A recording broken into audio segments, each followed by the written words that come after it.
warahmatullahi wabarakatuh.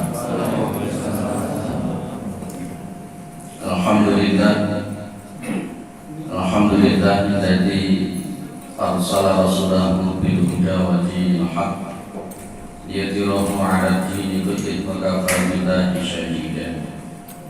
Asyhadu an la ilaha illallah wa asyhadu anna Muhammadan 'abduhu wa rasuluhu la nabiyya ba'dah. Allahumma shalli 'ala Muhammad wa 'ala alihi wa sahbihi wa man tabi'ahum bi ihsanin ila yaumiddin. Amma ba'du. Kita bersyukur kepada Allah atas segala nikmat yang diberikan oleh Allah kepada kita semua, terutama sampai pada pagi hari ini kita masih diberikan kekuatan iman dan Islam. Kita masih diberikan kesehatan serta kesempatan sehingga kita masih bisa melaksanakan kewajiban kita salat subuh berjamaah, dan kita lanjutkan dengan mengkaji agama Allah Subhanahu wa taala. Mudah-mudahan kesempatan semacam ini senantiasa diberikan oleh Allah kepada kita semua sampai nanti kita menghadap kepada Allah yang tentunya dalam posisi yang husnul khatimah. Salawat salam tetap dilimpahkan kepada Rasulullah Muhammad SAW sebagai khatamul anbiya wal mursalin, penutup para nabi dan rasul yang tidak ada nabi lagi sesudah Nabi Muhammad SAW. Bapak Ibu para jemaah yang dimuliakan oleh Allah Subhanahu wa taala, kalau kita amati di dalam Al-Qur'an dan sunnah Rasulullah Muhammad SAW, itu orang itu kalau imannya itu semakin kuat, kalau orang itu imannya semakin kuat, itu setidak-tidaknya di dalam dirinya itu ada tiga hal. Ada tiga hal di dalam diri. Nanti kita akan mencoba untuk introspeksi diri kita karena kita sudah masuk tersebut. Ada tiga hal. Tiga hal itu yang pertama adalah orang itu kalau imannya semakin kuat maka hatinya pun juga akan semakin hidup. Hatinya itu akan semakin hidup. Kenapa saya mengatakan semacam itu? Jangan amati juga di awal-awal surat Al-Baqarah. Di awal-awal surat Al-Baqarah itu ada kalimat khatamallahu ala qulubihim wa ala sam'ihim wa ala absarihim ghisyawatu wa lahum 'adzabun 'alim. Ada kalimat khatamallah. Khatam itu Allah itu memuji. Allah itu memuji hati-hati mereka orang kafir. Karena memang di atasnya itu ada kalimat innal ladzina kafaru sawa'un 'alaihim a'andartahum am lam tunzirhum la yu'minun. Jadi sama saja. Ya sama saja untuk mereka. Sawa'un 'alaihim, ya a'andartahum am lam tunzirhum, kamu beri peringatan kepada mereka atau tidak beri peringatan kepada mereka, la yu'minun. Mereka tetap tidak akan beriman. Kenapa? Hatinya sudah terkunci. Ini artinya hati sudah mati. Ini artinya sudah mati, sudah keras. Juga di ayat-ayat sesudahnya Allah juga berbicara tentang orang munafik. Wa minan nasi may yaqulu amanna billahi wa bil yaumil akhir wa ma hum bimu'minin. Yukhadi'una Allah wal ladzina amanu wa ma yakhda'una illa anfusahum wa ma yash'urun. Kemudian di bawahnya ada kalimat fi qulubihim maradun fazadahumullahu marada. Jadi dalam hati mereka itu ada penyakit. Nah, orang-orang beriman itu jauh dari hatinya orang kafir, jauh dari hatinya orang munafik semacam ini. Orang yang beriman itu kalau semakin kuat imannya tidak mungkin hatinya itu keras dan terkunci, itu tidak mungkin. Orang itu kalau hatinya semakin kuat imannya tidak mungkin akan jadi orang munafik, itu tidak mungkin. Yang orang munafik tadi itu kan kalau disebutkan dalam Al-Quran, dan di antara manusia itu ada orang yang mengatakan amanna billahi wa bil yaumil akhir tapi wa ma hum bimu'minin. Mereka mengaku kami beriman kepada Allah dan hari akhir, tapi wa ma hum bimu'minin, mereka itu sebenarnya tidak beriman. Maka saya katakan pada jemaah dimuliakan oleh Allah bahwa orang itu kalau hatinya semakin beriman, maka kuat imannya itu, maka dia hatinya semakin hidup. Dan Allah sudah menggambarkan bagaimana orang itu kalau hatinya sudah keras, kalau sudah mati itu Allah sudah menggambarkan. Ada ayat di dalam Al-Quran itu, "Tsumma qasat qulubukum min ba'di dzalika fa hiya kal hijarati aw ashaddu qaswah." Jadi kemudian hati kalian itu keras. "Tsumma qasat qulubukum min ba'di dzalika fa hiya kal hijarah." Dan kerasnya hati itu seperti batu, bahkan lebih keras daripada batu. Ayat ini berkenaan dengan orang-orang kafir Bani Israil.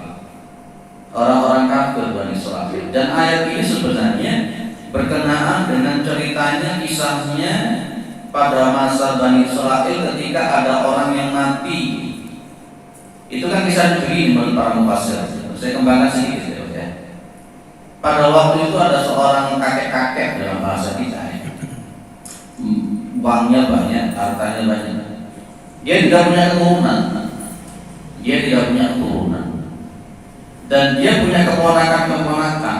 Nah kebetulan keponakannya itu mokong-mokong, dablek-dablek. Dia pengen kalau kakek-kakek ini cepat mati, supaya mereka mendapatkan bagian daripada hartanya sang kakek. Dan akhirnya kemudian ada semacam upaya bagaimana supaya kakek ini cepat mati. Dan akhirnya dibunuh. Dan kemudian mayatnya diletakkan begitu saja. Ada riwayat yang mengatakan diletakkan di depan rumahnya orang. Ada riwayat yang mengatakan pokoknya dibiarkan begitu saja. Dan akhirnya kemudian masyarakat Bani Israil itu mendatangi Nabi Musa alaihissalam, melaporkan kalau ada mayat yang mati dan tidak ada satupun yang tahu siapa yang membunuh. Nah, pas ketika lapor kepada Nabi Musa alaihissalam, disitulah perintah untuk menyembelih seekor sapi. Andai kata umpamanya orang-orang kafir Bani Israil itu tidak bertanya, maka sapi apapun akan sudah dapat untuk disembelih. Tapi memang karakternya orang Bani Israil itu kan yang disebutkan dari itu, "Maka satqulubukum min ba'di dzalika fayyakal hijarati aw ashaddu qaswah." Tanya kepada Nabi Musa, "Qalu ud'u lana rabbaka yubayyin lana ma hi." Kamu berdoa sama Tuhanmu itu supaya menerangkan kepada kami sapinya gimana modelnya. Jawabannya kemudian, qala innahu yaqulu innaha baqaratun la faridun wa la bid'un awanu baina dzalik fa'alu ma tu'maru. Itu jawaban yang muncul. Itu tidak tua, tidak muda. La faridun wa la bid'un. Tidak tua, tidak muda. Awanu baina dzalik, tengah-tengah. Andai kata tidak bertanya lagi, pokoknya tidak tua, tidak muda, cukup dibeleh. Tapi ternyata Bani Israil masih bertanya kembali. Tanya tentang warnanya. Qalu ud'u lana rabbaka yubayyin lana ma launuha. Terus kamu berdoa sama Tuhanmu supaya menerangkan kepada kami warnanya sapi dari pokok. Jawabannya agak susah. Qala innahu yaqulu innaha baqaratun safra'un faqi'un lahuha tasurun nadiri. Jawabannya di situ tuh safra'un faqi'un tasurun nadiri. Warnanya kuning tua. Dan orang yang melihat sapi itu jadi senang. Semakin susah. Golek cari sapi yang warnanya kuning tua yang orang melihat itu senang, itu sudah mulai susah. Tapi dasar Bani Israil masih tetap bertanya lagi. Qalu ud'u lana rabbaka yubayyin lana ma hiya innal baqara tashabaha 'alaina wa inna insya'allahu lamuhtadun. Jawabannya semakin susah. Qala innahu yaqulu innaha baqaratun la dalul tuthirul arda wa la tasqil harth musallamatun la syiyata fiha. Tambah susah lagi. Sapi ini diterangkan tidak pernah dibuat kerja, tidak pernah dibuat untuk membajak sawah, tidak pernah dibuat untuk aktivitas, dan tidak ada cacatnya sama sekali. Loh, susah Ustaz. Berarti berapa kriterianya? Tidak tua, tidak muda, kuning, tua, yang lihat senang, tidak pernah dibuat bekerja, tidak pernah dibuat bajak sawah, tidak ada cacatnya sama sekali. Susah. Bani Israil akhirnya kali takut menang dicegah. Dan akhirnya disitulah ditemukan bahasa para mufasir itu mencari sedemikian rupa dapat, dan kemudian dipotong, disembelih, dan sebagian dari potongan sapi tadi itu dipukulkan kepada mayit yang mati tadi, Bapak Ibu. Wa qulna tribuhu bi ba'diha kadzalika yuhyillahu mauta wa yuriikum ayatihi la'allakum taqilun. Itu dipukul. Setelah dipukul itu akhirnya mayit ini tadi bangun, hidup, dan kemudian memberitahu siapa yang membunuh. Akhirnya kasus terselesaikan dengan menyembelih sapi betina tersebut. Ada yang mengatakan sapi betina karena disebut di situ judulnya Al-Baqarah. Baqarah itu kan pakai tanah buta, artinya sapi betina. Orang-orang hamil itu kok gak baca sapi, gak baca surat Al-Baqarah ya? Kenapa kok baca surat Yusuf atau surat Maryam? Kok gak baca surat Al-Baqarah? Itu jadi orang itu suka apa-apa mantuk gitu. Malah gak beres pemahaman keagamaan. Ya, jadi hidup. Lah, Bani Israil itu melihat ada orang yang mati hidup bisa ngomong menceritakan siapa yang membunuh. Itu tidak membuat Bani Israil jadi tobat. Tambah mokok, tambah tua. Ini ciri hati yang keras. Lek wong Jawa itu dicelup di ora jemek, di pipi ora garing. Memel dikandani yo ngeyel, dituturi yo nglawan, gak dituturi yo tambah gak karu-karuan. Itu cirinya karakternya orang Bani Israil. Bani Israil itu tidak suka, Bani Israil itu tidak suka untuk menghargai omongannya orang. Di antara adabnya Bani Israil itu suka membantah, suka mendebat, dan cenderung untuk tidak menghargai pembicaraan orang. Itu Bani Israil. Ini kalau ada orang itu kalau tidak suka menghargai pembicaraan orang, itu Bani Israil. Sehingga ini ngomong, kalau melok ngomong, kok dondong kita apa? Oh masih ada ngomong, boleh. Nah itu ciri. Dan ini ciri daripada hati yang keras. Ciri hati yang keras itu model seperti itu.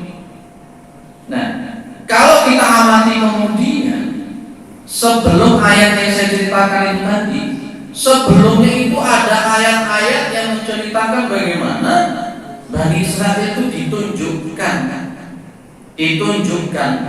tentang mukjizat-mukjizat yang luar biasa, dan mereka bisa melihat demikian rupa. Apa contohnya? Wa dhalalna 'alaikumul ghamama wa anjalna 'alaikumul manna wassalwa kulu min thayyibati ma razaqnakum. Luar biasa Bani Israil itu pas ketika pewanas terik, pewanas full, mereka tidak kepanasan, Pak. Kenapa? Wa dhalalna 'alaikum, karena oleh Allah dinaungi awan itu, gak usah payung-payungan, guys. Wadah. Dan termasuk apa? Allah menurunkan makanan yang namanya manna wassalwa. Langsung diturunkan dari langit Pak, makanan itu namanya manna wassalwa, makanan yang istimewa. Itu cuma hanya terjadi pada Bani Israil.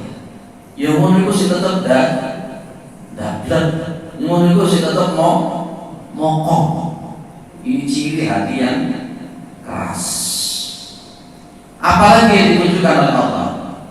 Wa in faraqna bikumul bahra fa anjaynakum wa aghraqna ala fir'auna wa antum tanzurun.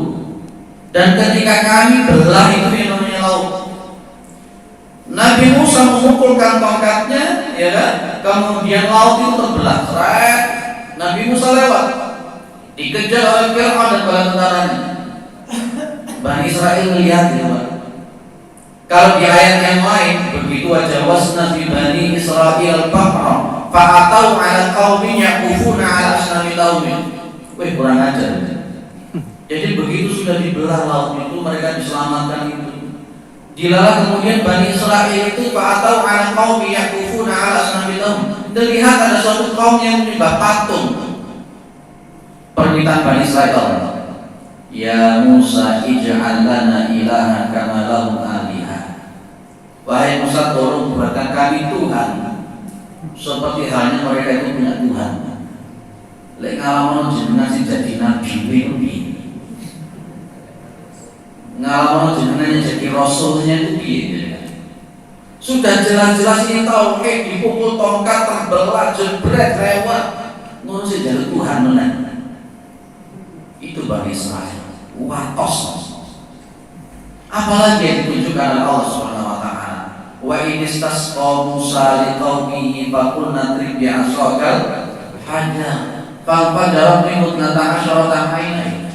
Bani Israel yang ada 12 suku itu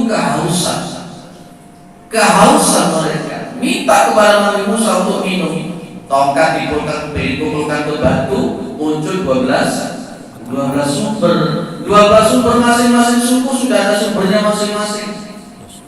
Supaya tak berebutan, mau ini tambah tua, tambah ngokong, tambah menentang Nabi Musa. Orang yang beriman itu hatinya modelnya gak gini-gini. Betul ya? Orang yang beriman itu, saya katakan lagi, hatinya tidak seperti Bani Israel. Ayo koreksi. Sokok siapa di sini yang alergi dengan nasihat? Siapa di sini yang alergi dengan kajian? Siapa yang di sini alergi dengan pengajian ilmu masalah agama? Ada orang-orang begitu. Itu ciri kalau kita itu sudah mulai alergi dengan agama, mulai alergi dengan kajian, alergi dengan nasihat, itu sudah mulai ada keras. Nanti judulnya akan benci dengan kajian-kajian. Itu tadi saya bilang dicok di orang jemek, di BP di orang garing, di kapan orang model ini, ya, di kapan orang. Bahkan juga pada masa itu ada Bani Israel yang dikutuk jadi kerak. Pernah baca ayatnya? Dikutuk jadi kerak. Betul itu. Wa qulu qiradatan khasiin faja'alna kal lima baina yadayha wa laqaba wa ma'idatil mutakin. Para ulama tafsir menyebutkan dia memang betul-betul jadi ketat. Dan orang-orang Bani Israel yang lain melihat teman-temannya jadi kera itu, mereka melihat, tapi juga tetap tidak bisa mengambil pembelajaran. Maka orang itu kalau imannya semakin kuat, hatinya akan semakin hidup. Kalau hatinya semakin hidup, dia itu akan mampu untuk mengambil pembelajaran. Apa yang dia dengar, apa yang dia lihat, apa yang dia rasakan, dia itu akan semakin bisa itu. Beda dengan hewan. Mohon maaf, Gusti Allah mengkomparasikan, menyamakan orang kafir yang hatinya keras itu seperti hewan. Ingat ayatnya itu, Bapak. Walahum qulubun la yafqahuna biha. Terus walahum adan la yasma'una, walahum a'yunun la yubsiruna biha, walahum adan la yasma'una biha. Ulaika kal-an'am bal hum adall. Mereka itu punya hati, tidak digunakan hati itu untuk mendengar atau untuk memahami. Mereka punya mata, tidak digunakan mata itu untuk melihat. Mereka punya telinga, tidak digunakan telinga itu untuk mendengar. Ulaika kal-an'am. Mereka itu seperti binatang ternak. Al-an'am.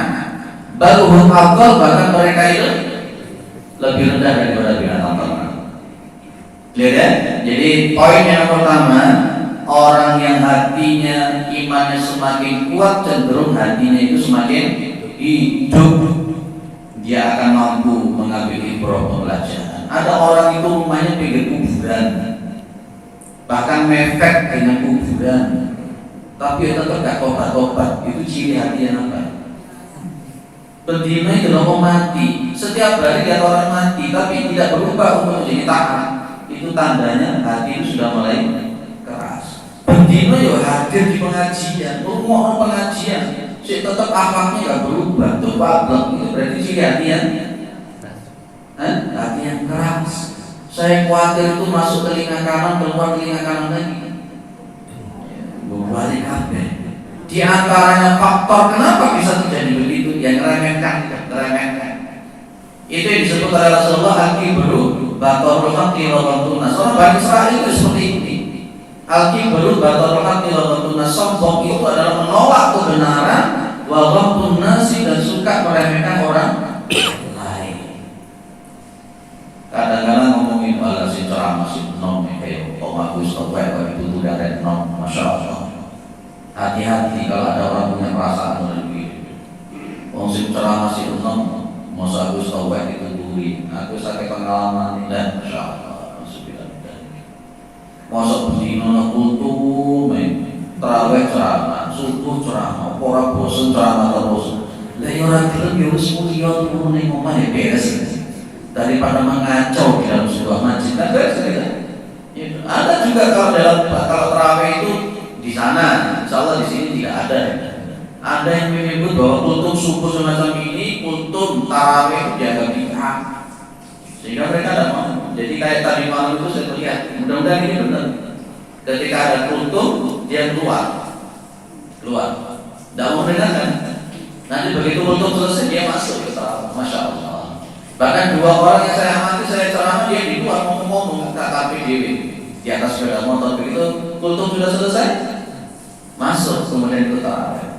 Dan ada yang tidak ngomong-ngomong, tidak keluar, tetap di dalam masjid, tapi pura-pura keluar, nggak mau mendengarkan sama sekali. Masya Allah, ini khawatir, saya model-model terkena sama itu khawatir. Jadi orang-orang beriman ketika hatinya semakin kuat, hatinya akan semakin gede. Ini sampai jam berapa? Sampai jam 7. Lek subuh ini paling waktu susah subuh. Apalagi mungkin tadi malam ada yang sudah mulai itikaf. Sudah ada yang mulai itikaf, kita ceramah subuh ya. Lumayan ya. Subuh. Enggak juga ya. Makanya suara tak buat temen. Suara tak buat temen. Kian. Baik, jadi itu pertama, ciri yang pertama, poin pertama. Poin yang nomor 2. Ketika orang yang beriman hatinya semakin kuat ini, sudah semakin hidup, dia nanti akan muncul yang kedua. Ini kaitannya erat betul. Apa itu? Hatinya akan semakin sensitif. Hatinya orang ini yang tadi hatinya itu sudah hidup karena imannya sudah kuat, maka cenderung hatinya itu akan semakin sensitif. Apa yang dimaksud dengan sensitif di sini? Begini, orang semacam ini dia itu akan semakin kepingin tahu mana sebenarnya yang hak, mana yang batil, itu yang mana. Kalau orang itu semakin hatinya semakin kuat, dia akan sensitif. Ini haram, ini halal, ini syubhat, ini mubah, ini makruh, ini batil, ini hak. Dia akan terus mengkaji semacam itu karena dia ingin tahu dan juga ingin mengamalkan hal semacam itu. Beda dengan orang hatinya yang sudah keras, dituturi mas itu haram, ya tetap saja jalan, haram akan tetap dimakan. Mas, puasa Ramadan itu wajib, tetap saja puasa Ramadan itu tidak terlakukan. Saya itu melihat sore Pak, mungkin jenengan juga melihat ya, siang hari ya jam 12, setengah 1, saya jadi makan, ya seduaga, ya seduan, lemu, rokokan cedak pinggir rembong. Saya pikir ini wong Islam atau non Muslim kok saja nih. Wong Islam atau non Muslim? Kalau yang prakteknya di Indonesia 87% itu mayoritas orang Islam, kok saya jadi bilang bahwa orang ini orang Islam. Tapi kalau ketika dia memang orang Islam, kok seteganya itu Yo mangan enak itu, mangan mie ayam, mangan bakso, rokokan cedek. Tapi contohnya kalau muncul sudah ada kata-kata hargai orang yang tidak berpuasa, salah sudah. Seharusnya ada kalimat hargai orang yang sedang berpuasa, ini dibalik. Hargai orang yang sedang tidak berpuasa. Aku bilang, ya Allah, anak-anak SMA itu saya lihat makan tahu telur, makan rujak di dekat rumah saya masuk gang. Saya bingung, ya Allah, mereka ini kok enak tuh ngumpul di kocok-kocoknya makan rujak, awan-awan, hampir rokokan, hampir sekikian, hampir guyan. Lah ini ciri hatinya kayak apa? Sajanya kalau hatinya itu sensitif, dia tidak akan mau melakukan itu, malu. Iya ya, ini sekarang zaman puasa, mereka berpuasa, saya tidak berpuasa, setidak-tidaknya saya melakukan ini, Masya Allah. Ada anak SMP keluar pas ketika murid saya keluar dari gerbang, saya tanya, kamu mau kemana ya? Mau beli jajan Pak? Wih, mau beli jajan Pak? Loh, lah kamu memang tidak berpuasa? Enggak Pak. Enteng sekali ngomong seperti itu. Lah kok kepindon nek tak panggil mari tak ajak ngomong. Kedua kalinya saya pulang, duduk di pojokan. Di tangannya ada apa alih-alih. Sambil dia kecapan, sambil pakai seragam gitu. Wih, langsung saya bilang Masya Allah, kok bisa begini? Saya panggil, saya ajak ngomong. Ya ternyata memang dari faktor keluarga yang tidak pernah untuk mendidik secara keagamaan. Saya tanya, kamu sudah bolong berapa kali? Ya sudah tidak terhitung bolongnya berpuasa, hampir tidak pernah puasa. Dan itu kalau orang yang beriman, kalau orang beriman kuat itu kan mesti sensitif tadi. Oh iya, ini Ramadan itu puasanya itu adalah fardu ain. Ini adalah makruh, ini adalah batil. Sehingga kalau sudah konteksnya sensitif semacam ini dan kepingin tahu mana yang benar, mana yang batil, maka orang ini akan cenderung ghirah, semangatnya mencari ilmu agama semakin kuat. Itu Pak cirinya. Jadi kalau jenengan pengen tahu iman jenengan itu naik atau tidak, lihat aktivitas jenengan yang ada hubungannya dengan masjid taklim. Ya, kalau seseorang itu imannya semakin kuat, dia akan cenderung untuk punya semangat pengen tahu agama itu, karena pengen tahu mana yang benar, mana yang salah, dan dia akan semakin ngerti dan dia akan semakin kuat untuk datang ke majelis taklim. Semakin banyak dia belajar. Itu berbanding terbalik dengan orang yang iman itu mengalami futur, semakin turun ke bawah. Jadi kalau orang itu semakin tidak suka menghadiri majelis taklim, itu tanda itu sudah mulai. Berarti hatinya itu sudah sensitivitasnya itu sudah mulai turun. Berarti sudah mengalami futur. Kalau dalam bahasa akidah itu imannya sudah futur.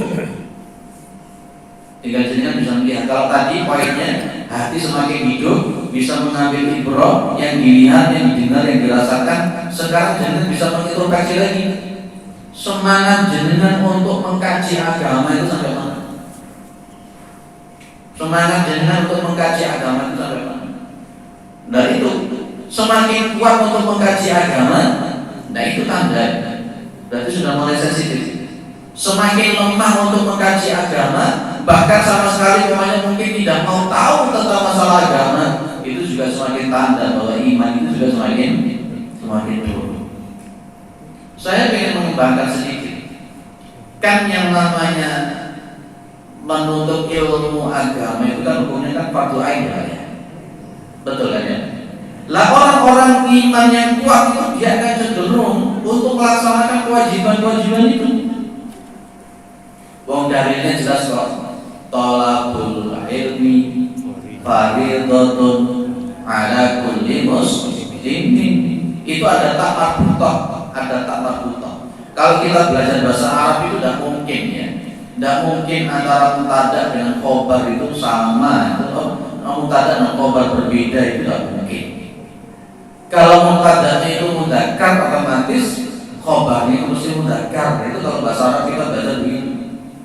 Tapi ternyata khobarnya itu faridun seharusnya, tapi di situ disebut dengan faridotun. Ternyata menurut para ulama nahwu itu bukan tak taknis, itu adalah tak marbutoh, menunjukkan ilmu balaghah. Ilmu balaghah itu memaknakan ditasdid, sungguh, tenanan, harus. Jadi sehingga konteksnya kemudian menuntut ilmu itu hukumnya sangat wajib bagi orang yang muslim, laki-laki maupun perempuan. Itu lah, kalau orang yang sudah hatinya sudah sensitif, yang hidup tadi sensitif tadi, dia akan semakin punya semangat untuk mengetahui agamanya.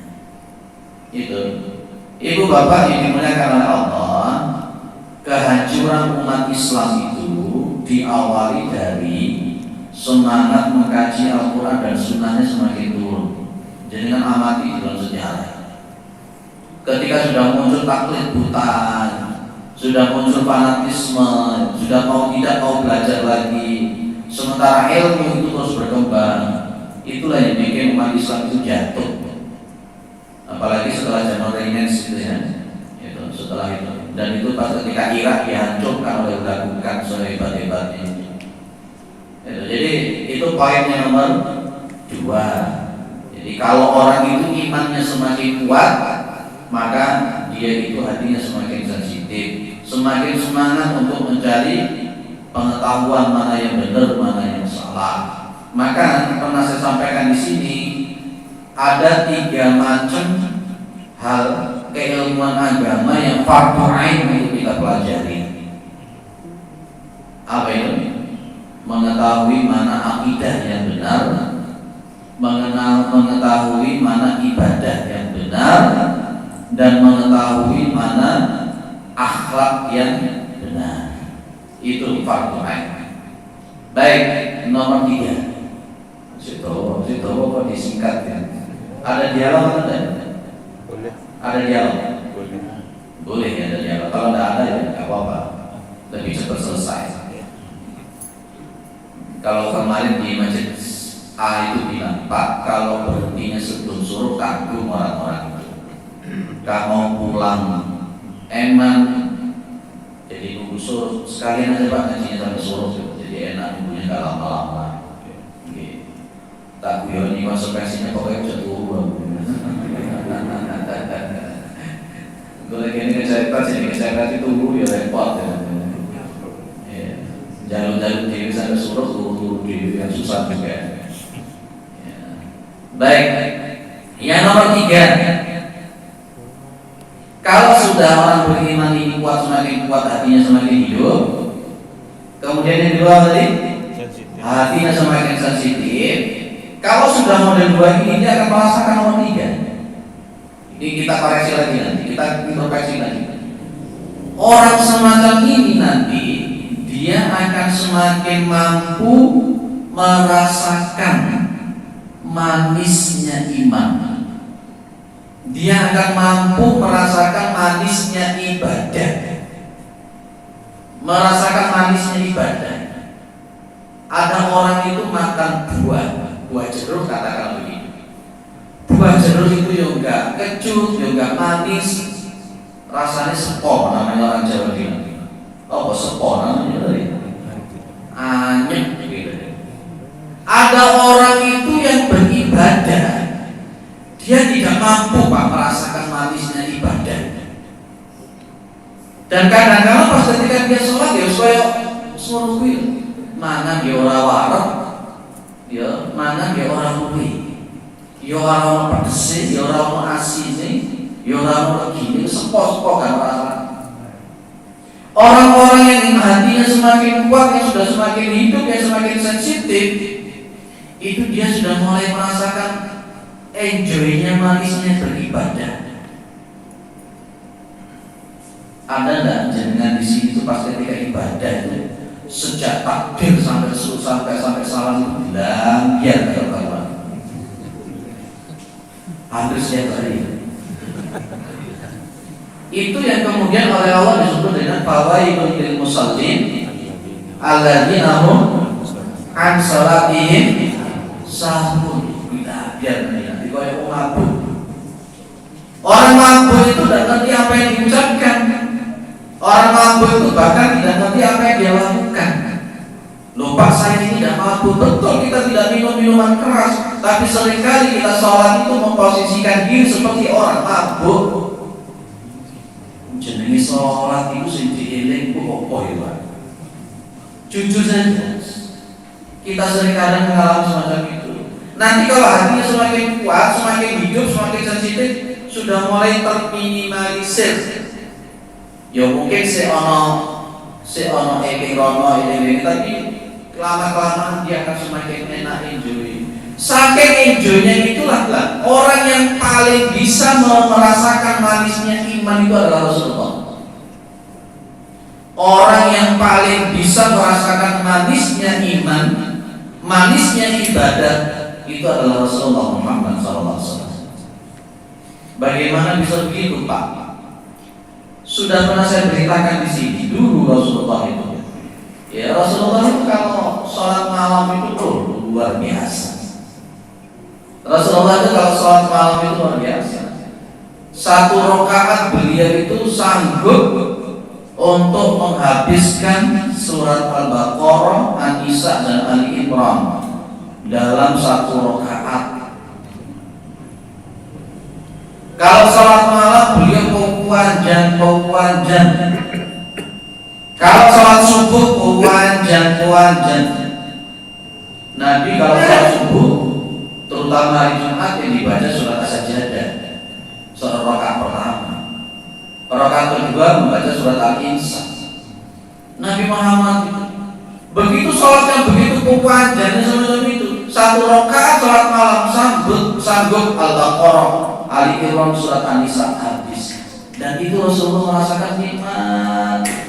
Dan terasa kalau kakinya beliau itu bengkak. Sampai Ibu Aisyah mengatakan hatta tatafattara qadamahu. Sampai kedua kaki beliau itu bengkak. Di sini tarawihnya berapa jam? 1 jam. Setengah jam ini saya kasih waktu-waktu. Setengah jam ini saya kasih waktu. Pak, ini kan banyak orang tua-tua. Saya bilang, sholat sunnah itu boleh secara hukum sholat sambil duduk. Rasulullah pas ketika sholat malam itu kan panjang. Pas ketika beliau sudah mulai tua, di akhir-akhir kehidupan beliau 60 tahun ke atas, beliau sudah kan semakin gemuk.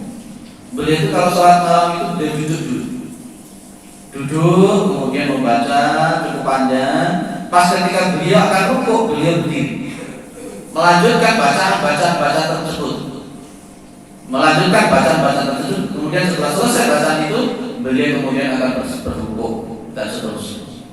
Jadi sholat sunnah tidak apa-apa. Jadi kalau mau sholat tarawih itu takbir menyediakan kursi bagi orang-orang yang sudah sepuh-sepuh, yang sekiranya mungkin nanti kita imamnya itu pengen panjang-panjang. Orang yang sepuh-sepuh bisa menyediakan kursi di belakang. Berdiri cukup lama, pas ketika sampai dia duduk, tidak apa-apa ya. Dan kemudian pas ketika dia sudah mulai mau rukuk, dia akan berdiri kembali. Itu tidak apa-apa. Sunnah itu boleh, salat sunnah semacam itu. Kalau memang betul-betul memang tidak kuat. Rasulullah SAW tak kasih nom-nom ini ya, si nom-nom orang-orang kayak kursi merkabel kali pada nunggu kabel. Ya, pada makmumnya pada nunggu kabel, iya imam itu berdiri sendiri. Tapi memang perlu dilatih. Sampai Ibnu Mas'ud itu makmum di belakangnya Nabi. Sampai Ibnu Mas'ud itu batin, andai kata bukan Nabi sudah saya tinggalkan. Tapi artinya kemudian Ibnu Mas'ud akhirnya enjoy. Itulah. Jadi orang itu kalau hatinya sudah semakin hidup, hatinya itu sudah semakin sensitif, dia itu kalau ibadah sudah semakin manis, nikmat. Ya kayak aku lagi cepet ini. Orang kalau mulai main cepet kayak mari-mari. Sehingga orang-orang kadang-kadang kuping sampai panas sebenarnya. Tidak apa-apa, memang itulah. Resiko saya tidak diundang lagi gitu aja. Tapi itulah yang kita sampaikan teman-teman. Jadi orang itu akan kalau hatinya sudah semakin beriman, kuat, semakin hidup, sensitif, akan semakin bisa merasakan manisnya ibadah. Jenengan selama ini lepas ibadah itu krasa mati sapa biar apa piye? Ya itulah sampeyan imannya jenengan. Oh kadang-kala mohon maaf saya itu imamnya orang pasti dobol saja. Cuma membaca surat As-Saff. Surat As-Saff itu kan pendek sebenarnya. Belum sampai separuh sing dehem sing matuk balik. Mimbar kesempatan tak sindir ya. Ya mudah-mudahan tadi itu memang dehemnya itu memang dehem karena waktu bergerak. Ada di sini juga begitu ya Pak. Iya. Iya. Untungnya saya tidak ada jadwal ngimami di sini terawih. Baik, itu saja konteksnya 3 hal. Orang yang iman semakin kuat, hatinya semakin hidup, hatinya semakin tersindir, dan dia itu bisa merasakan manisnya iman, manisnya ibadah. Itu kalau jenengan ini 3 ini masih belum ada. Lais betul enek belum ada. Ojo sok-sokan merasa pantas masuk surga. Pak saya bisa masuk surga, Pak saya pantas masuk surga. Yang membuat kita pantas masuk surga ya mana? Sholatnya, saya bisa masuk surga karena sholat saja. Karena sholat saya, sholatin itu Pak. Fawailun lil musallin alladzina hum an sholatihim sahun alladzina hum yura'un. Itu saja belum bisa. Pak saya pantas karena saya tiap hari baca Al-Quran. Pantasnya gimana kita bisa masuk surga dengan mengandalkan baca Al-Quran? Coba pantasnya gimana? Ya, jadi itu 3 hal. Dan pesan saya tolong di setiap kajian-kajian itu kita berupaya untuk menghargai sang pembicara. Pada masa itu kalau ada orang yang berbicara, Nabi Muhammad itu kalau ada orang bicara, beliau itu akan mendengarkan para sahabat bicara, didengarkan. Entah benar atau salah yang disampaikan dia dengarkan. Kalau salah diluruskan. Itu. Makanya pas kemarin di Masjid Taqwa Batu itu ada saya ceramah begitu baca Quran, gitu. Baca Quran. Di atas mimbar saya bilang tutup di bawah Quran. Itu namanya su'ul adab. Apalagi kalau ada orang bicara begini main HP terus liatin apa, itu mohon maaf itu su'ul adab. Saya sampaikan tidak apa-apa, Muhammad SAW tidak masalah saya. Tapi itu bukan ajaran Rasulullah ketika ada kajian semacam ini kemudian main. Apalagi kalau itu di hadapannya orang yang berbicara. Rasulullah tidak mengajarkan semacam itu. Tidak mengajarkan semacam itu. Lalu pas ketika ada orang baca Quran, Nabi itu sedang i'tikaf dan sholat saja, itu Nabi langsung menyanyi orang itu kok. Apalagi kita ini sedang disampaikan Al-Quran, disampaikan As-Sunnah, sementara kemudian di depan orang yang bicara kemudian main HP, lihat gambar, lihat YouTube, lihat apa, itu termasuk orang yang su'ul adab. Bukan ajaran Rasulullah Muhammad SAW. Kalau memang tidak mau untuk kajian taklim ini, mohon maaf, ini di mana juga saya sampaikan itu lebih baik bisa pergi gitu saja daripada di depan orang yang berbicara kemudian main HP, main apa, itu menyakiti hati orang yang berbicara. Ya. Dan Rasulullah tidak pernah melakukan itu sekali pun tidak pernah melakukan semacam itu. Kalau sahabat bicara Nabi diam. Padahal ayatnya apa begini? Wa idza quri'al Qur'an fastami'u lahu wa ansitu la'allakum turham. Dan apabila dibacakan kepada kalian itu ayat-ayat Al-Quran, yang saya sampaikan tadi itu ayat Al-Quran atau apa? Atau mungkin dongeng gitu. Yang saya sampaikan itu ayat Al-Quran. Baiklah Al-Quran fastami'u lahu wa ansitu. Maka perhatikan, maka dengarkan, la'allakum turham, supaya kalian itu mendapatkan rahmat. Ya, mohon maaf saya sampaikan ini supaya tidak sampai terjadi kembali, dan itu mungkin kalau ada sekedar mengingatkan masih bagus. Kalau teman saya itu pernah ceramah begini atau di khutbah Jumat ada orang yang ngomong di video, dia berhenti Pak, langsung ikuti orang itu, jangan kesini, silakan ceramah gantikan saya di sini, langsung dikitukan. Kita disuruh ceramah di depannya resort, maka tolong hargai orang-orang yang berbicara di depan, apalagi di depan banyak orang masa mengeluarkan HP, main HP, lihat HP. Kecuali kalau saya lihat mungkin ada pakai HP kemudian nyatet dia dengan HP-nya itu pakai pen apa namanya, kelihatan kalau dia nyatet masih penting. Tapi di depan mata orang berbicara terlihat pada ketok gambar. Oh, dia lihat gambar-gambar dia apa? Itu suku adab. Itu bukan masuk pada kotak surat Al-A'raf itu tadi. Itu namanya tidak menghargai orang lain. Kalau ingin dihargai orang, coba menghargai orang lain yang baik. Dan Rasulullah selalu mengajarkan semacam itu. Dan ini sudah saya katakan kitab itu di Masjid Manarul Islam. Bagaimana kalau melihat ada orang bicara, bagaimana kita bicara sama orang, itu sudah ada. Semakin kita mengaji itu kan semakin paham. Insya Allah. Itu mohon maaf ada kata. Saya sampaikan apa yang mau tersinggung mau apa silakan. Resiko saya tidak diundang lagi. Ada yang didialogkan mau silakan. Monggo Pak. Itu yang katanya mendengar ayat gemetar hati, kata itu gimana? Gemetar hati. Kalau mendengar ayat-ayat Al-Quran gemetar hatinya. Dengar ayat. Oh iya, mendengar ayat itu hatinya gemetar. Itu kan seperti dalam surat Al-Anfal. Wa idza tuliyat 'alaihim ayatuhu zadatuhum imana. Itu kan ada wajihat qulubuhum. Tidak dzikirallahu wajihat qulubuhum. Yang menarik orang-orang yang beriman, orang yang bertakwa itu ketika yang disampaikan itu ayat-ayat Allah itu hatinya bergetar gitu, masya Allah ini ayatnya Allah, bukan malah main-main, bukan malah meremehkan, bukan malah pura-pura tidak mendengar, tapi justru idza dzikirallahu wajilat qulubuhum, hatinya itu bergetar. Itu yang disampaikan di dalam surat Al-Anfal. Ya, ini kita mungkin belum nyampe ke sana mungkin ya. Ketika Allah disampaikan, sunnah disampaikan, ayat disampaikan, semakin bergetar, semakin mampu untuk mengambil ibrah, semakin mengambil manfaat. Kemudian apa? Wa idza tuliyat 'alaihim ayatuna zadatuhum imana. Kita mungkin belum nyampe ke sana. Indikatornya kita belum nyampe ke sana itu cuma seperti yang saya sampaikan di akhir-akhir itu. Ya, di akhir-akhir yang disampaikan kita. Itu surat Al-Anfal. Itu mudah-mudahan kita sampai ke sana. Makanya konteksnya tadi itu saya bilang idza quri'al Qur'anu fastami'u lahu. Bedanya antara sami'a dengan istama'ah.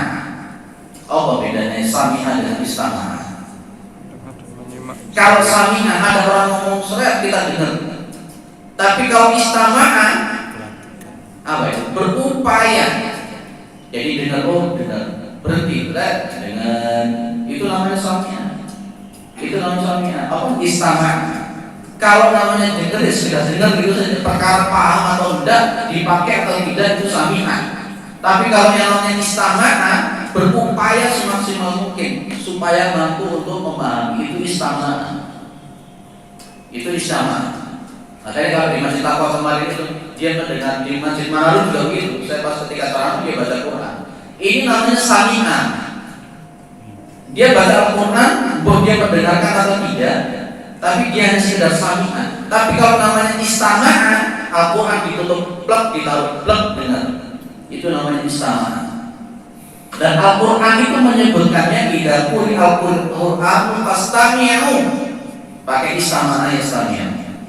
Itu Pak. Jadi supaya bisa wajilat qulubuhum dan kemudian zadatuhum imana, itu diantaranya istama'ah itu di dua situ, istami'u an situ. Makanya kontennya kalau khutbah Jumat itu sampai ada kalimat idza qulta li sahibika yaumal jum'ati ansit wal imamu yaqtubu faqad tadaw. Itu kan ansitu wasma'u wa ati'u rahimakumullah sampai di ngomong. Kalau di masjid-masjid saudara kita itu sedikit bisa digosokkan ansitu wasma'u ngono sepanjang tidak ada. Nggak ngerti artinya, Ustaz. Nggak ngerti artinya. Sudah dikirim ngomong bisa tetap. Saya sering Pak pas ketika khutbah Jumat tidak masuk masjid, jadi coba mau ngewokoan cerita ini ya. Kita ini masa pantas seperti itu. Ya kita di atas mimbar kelihatan waktu itu terbuka, dia corokoan, masya Allah. Si sebelah ini tidak masuk masjid, beliin HP, gim-giman. Dan itu kata-kata takwil yang sudah 2 minggu yang lalu kita sampaikan, karena gim-giman main HP begini, masya Allah. Itu anak mahasiswa ternyata, anak mahasiswa. Usianya masih muda. Kita kalau usianya sudah tua masa masih tetap seperti itu. Gitu. Baik, ada yang lain? Nah, pengajiannya nyelekit ya Pak ya? Nyelekit apa enggak? Tidak. Nyelekit ya? Ustaz, itu pengen dikembangkan Ustaz. Kata-kata sahun itu termasuk kategorinya apa-apa aja Ustaz? Karena banyak kita. Baik. Dulu pernah saya sampaikan di sini kata-kata sahun itu di dalam tafsir bersama. Sudah saya sampaikan di sini di bab surat Al-Ma'un. Itu sudah saya sampaikan beberapa tahun yang lalu. Berarti orang ini ya. Surat Al-Ma'un. Saya ngasih tafsir di sini sudah berapa tahun? 5 tahun lebih. 5 tahun lebih baca tafsir. Sampai hari ini sudah selesai. Itu ada sahun. Di dalam tafsir juz amma yang pernah saya sampaikan, sahun itu punya beberapa hal. Satu, dia ini mengulur-ulur waktu, padahal itu tidak ada usul. Mengulur-ulur waktu, padahal itu tidak ada usul. Ini termasuk juga sahun, lalai. Kemudian yang kedua, dia tidak mampu untuk itu seperti saya katakan tadi, gelambian. Dia tidak memahami dalam posisinya pas ketika sholat itu seharusnya kan dihadapi adalah Allah Subhanahu Wa Taala. Tapi kemudian pas ketika dia itu sholat itu, yang dia niatkan itu bukan karena Allah, yang diingat itu bukan Allah, itu termasuk juga namanya sahur.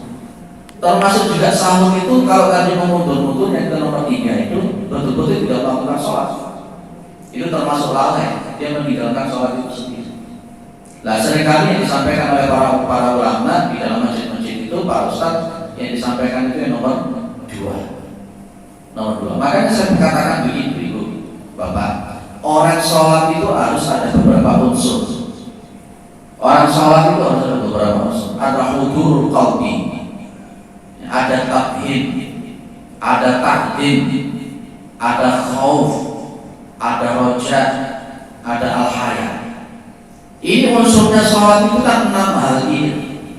Kadang-kadang kita satu saja belum ada di sini. Jadi sahur itu kalau dalam bahasa Arab itu kebalikan daripada hudurul qalbi. Hudurul qalbi itu artinya tidak bisa menghadirkan hati dalam posisi melakukan sholat itu. Itu namanya sahur. Lupa, saya ini juga sering bilang, biar itu bagaimana? Berupaya kita semaksimal mungkin. Di antara untuk bisa menghindari sahur modelnya nomor 2, kita setidak-tidaknya mempunyai pemahaman untuk memahami siapa yang kita sembah, memahami apa yang kita baca, dan memahami apa yang kita lakukan. Itu namanya tafhimul ma'bud, ada tafhimul makruh, dan ada tafhimul ma'qul. Itu panjang belakangnya semacam itu. Jadi ada 3 poin ini setidak-tidaknya. Makanya nanti dalam poin yang pertama itu kan menyebutkan bahwa yang ketika beliau ditanya amal apa yang paling afdal, beliau mengatakan as-sholatu ala waqtiha. Ketika memang dia tidak ada uzur sama sekali, dia kemudian malah mengolok-olok itu juga masuk kategori sahur. Iya pas ketika ngolok-ngolok itu udah mati. Ketika begitu masuk azan Allahu Akbar, terus wah sholat itu dong baru mati belum sholat. Ini model sholat. Itu jadi 3 hal. Kebanyakan di sini yang mana? Yang pertama juga, yang kedua juga. Kabeh. Mudah-mudahan kita tidak biasa insyaallah. La yakallifullahu nafsan illa wus'aha. Baik, ada yang lain? Terakhir. Konteks dalam surat ini adalah 11. Ya fa'ilah menjadi amal mukul berarti dokter ilmu daraja. Ini bagaimana dengan pemahaman tadi? Baik, yarfa'illahu alladziina aamanu minkum walladziina utul 'ilma darajat. Allah itu akan mengangkat derajat orang-orang yang beriman dan berilmu. Ini kaitannya pada posisi yang nomor 2. Ya, pada posisi yang nomor 2, yakni orang itu ketika dia sudah iman semakin kuat, tadi sudah saya katakan girohnya, semangatnya dia untuk ingin ngerti tentang masalah agama itu juga akan semakin kuat. Ya secara otomatis makanya memang antara iman dengan ilmu itu tidak bisa dipisah-pisahkan. Antara iman, saya bilang antara iman dengan ilmu itu seharusnya tidak dipisah-pisahkan. Orang itu kalau punya iman tapi tidak punya ilmu, tidak bisa. Orang itu punya ilmu tapi tidak punya iman, yang korupsi di mana-mana. Ya, maka konteksnya ada hubungannya di situ. Jadi ketika dia sudah mulai giroh, kuat semangatnya cuma dari keilmuan, dia mampu mengamalkan, bisa otomatis itu tanda daripada imannya dia semakin kuat, maka otomatis juga derajat itu akan semakin diangkat oleh Allah. Sebagai jawaban penutup, Nabi Adam itu kan baru diciptakan, pas ketika dia diciptakan Nabi Adam itu di situ ada ayat wa 'allama Adama asma'a kullaha tsumma 'allahu 'alal malaikati faqala anbi'uni bi asma'i haula'i in kuntum shadiqin. Kemudian malaikat itu cuma bilang qalu subhanaka la ilma lana illa ma 'allamtana. Coba jangan amati garis bawah. Begitu setelah Adam itu diajari ilmu nama-nama benda, ilmu pengetahuan, maka malaikat itu disuruh sujud kepada Nabi Adam. Itulah di antara derajat yang dimiliki oleh Adam. Pas ketika dia punya iman, dia punya ilmu pengetahuan, malaikat disuruh bersujud. Mujadalah ayat 11. Kalau jenengan derajatnya itu ingin diangkat oleh Allah, miliki iman dan miliki ilmu. Ilmu apa? Agama. Kemudian mampu mengamalkan ilmu agama itu. Insyaallah. Saya yakin orang-orang di sini semuanya beriman dan berilmu. Cukup ya Pak, Ibu. Dan mohon maaf ada kata-kata yang menyinggung, ada kata-kata yang menyakitkan dan seterusnya. Tapi saya sampaikan itu di dalam rangka untuk amal ma'ruf nahi munkar. Faltakum minkum ummatun yad'una bil khair wa ya'muruna bil ma'ruf wa yanhauna 'anil munkar. Mudah-mudahan bermanfaat. Mudah-mudahan kita ini adalah orang-orang yang husnul khatimah. Mudah-mudahan kita ini adalah orang-orang yang istiqamah. Mudah-mudahan kita ini dimasukkan dalam surganya Allah Subhanahu wa taala. Mudah-mudahan anak-anak kita, keturunan-keturunan kita adalah anak-anak yang saleh dan salihah. Mudah-mudahan keluarga kita itu adalah keluarga yang sakinah mawaddah warahmah. Mudah-mudahan umur kita ini umur yang barokah, yang istiqamah di jalan Allah Subhanahu wa taala. Mudah-mudahan rezeki kita juga dilancarkan oleh Allah, diberkahi oleh Allah Subhanahu wa taala, dan mudah-mudahan negara kita ini adalah negara yang baldatun thayyibatun wa rabbul ghafur. Subhanakallahumma wa bihamdika asyhadu an la ilaha illa anta astaghfiruka wa atubu ilaik. Assalamualaikum warahmatullahi wabarakatuh.